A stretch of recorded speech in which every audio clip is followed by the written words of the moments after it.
Hello and welcome back to another episode of the How-To Guide to Wine. So today's episode we're looking at how to order wine in a restaurant. This is one of the most commonly asked questions for me. I know, the embarrassment if you don't know about wine, seeing 400, 500 bins in some of these crazy fine dine restaurants. How and where do you even start? So stick with me today. I'm going to take you through my 5 top tips.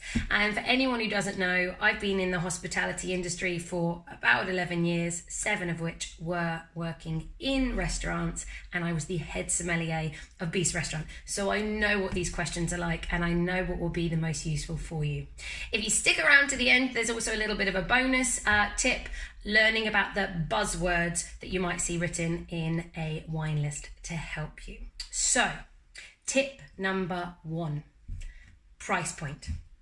It's easy to just know how much you want to spend. Do not feel embarrassed if you only want to spend £30, £40. Just because the wine list goes into the thousands does not mean that you need to do so. Either very carefully and simply say to the waiter at the beginning, or your sommelier, should I say, I want to spend £30, and they know.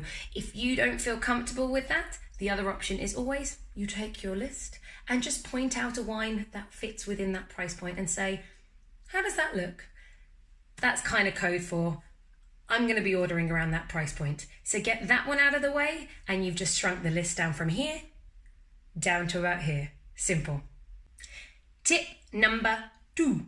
Do not order the wine until you know what food you're going to have. If you get this right, you will find the food tastes better and the wine complements the food perfectly. So if you're having a big, rich steak, lots of fat, lots of flavour, make sure the wine is full-bodied, it's rich, it's heavy. If you're having something smoky, barbecued, maybe something really, really nutty, then that's where the wine can have some oak. If you're going the opposite way and having a salad, definitely get a very light wine, something very, very fresh. The rule here is like for like. Again, if your dish has some sweetness, make sure you get a slightly off-dry wine. That's off-dry means just a little bit of sweetness. And a little tip here, a little bit of sweetness in wine will go perfectly with a spicy dish. So any of those kind of Asian restaurants, keep that in mind. But more importantly, don't worry about your protein.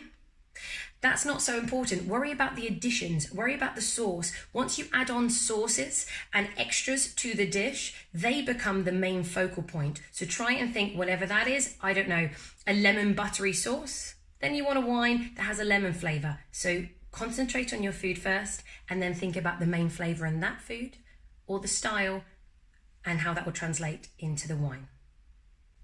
Tip number 3, decide if you want to go New World or Old World. By doing this, at least you're cutting the menu perhaps in half. It depends on what restaurant you're in. Now, New World, generally the climates are warmer, so they have a much more fruit-driven style, softer, rounder, juicier, maybe in terms of their style.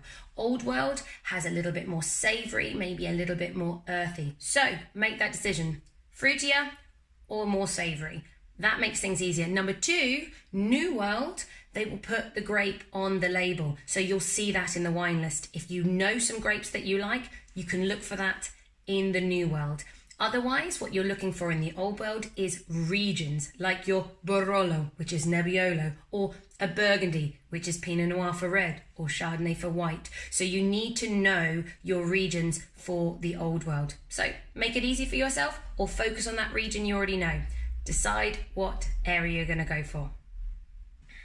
Tip number 4, know what you like, or more importantly, what you don't like.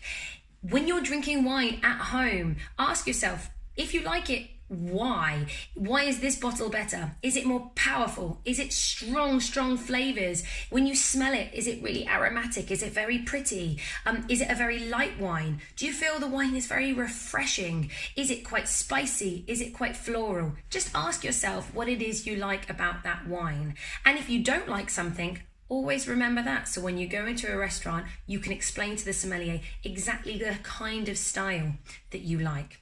Also, take notes of the wine, take a photo and keep it on your phone. Or there's apps like Vivino where you can record your wine choices and tastings. And for that reason, you can look at the bottle label and perhaps it says Rioja Crianza, Rioja Reserva. The Reserva would mean it's had more time in oak, so you like an oakier style. That's a perfect explanation to a sommelier. Hey, I don't know what I like, but I was drinking a Rioja Reserva the other day and it was delicious. The waiter already knows you want something with a little bit more age, a little bit more oak, and a little bit more power. So remember the wines that you are drinking. Tip number 5. Try your wine and check your wine. You will be surprised how often in restaurants there are wines with very similar labels, or the vintage has changed, or they have a selection of different vintages and they bring you a wine that is not exactly what you ordered. So when they show you the wine, look for the vintage, look for the name, and make sure it is what you want. And then get ready to do the 3 S's. Swirl, sniff, sip. That's not just to look cool, it's to check that the wine is in condition. So swirl it around to get some air in, give it a sniff. Does it smell clean? Unfortunately, you've committed to that bottle of wine now. So the only way you can send it back is if it is corked or oxidized. So corked, you're looking for something that's damp or moldy or cardboardy. Basically, if it's lost that freshness of fruit and it smells a bit moldy, that's corked.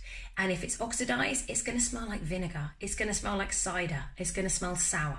So if it smells like that, you can always taste it if you're not sure, and it will be even more so in your mouth. That's when you send it back. And if not, you're all good to go and enjoy your wine. If you need a little bit of help with how to swirl, sniff, and taste wine, you can find that in one of my videos I'm just going to put up here of the how-to guide to taste wine. And again, remember, if you want to decant it or do not decant it and you have questions, that is also another episode on the how-to guide. So check them out. And now for your bonus tip.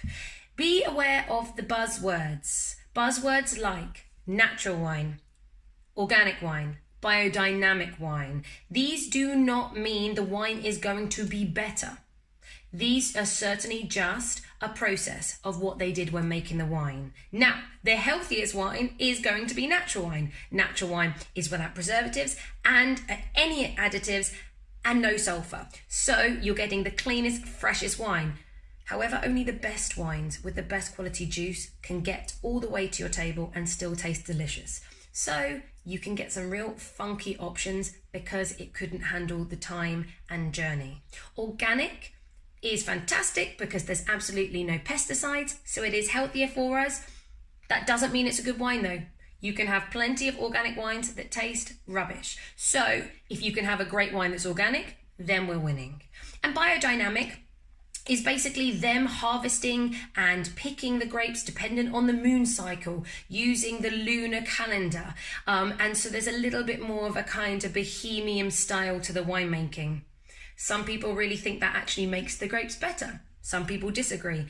That again does not mean that you're going to have a great wine. So just understand those 3 terms. A lot of the time people are putting them in the wine list because people just pick them because they assume it's a better wine. It could be.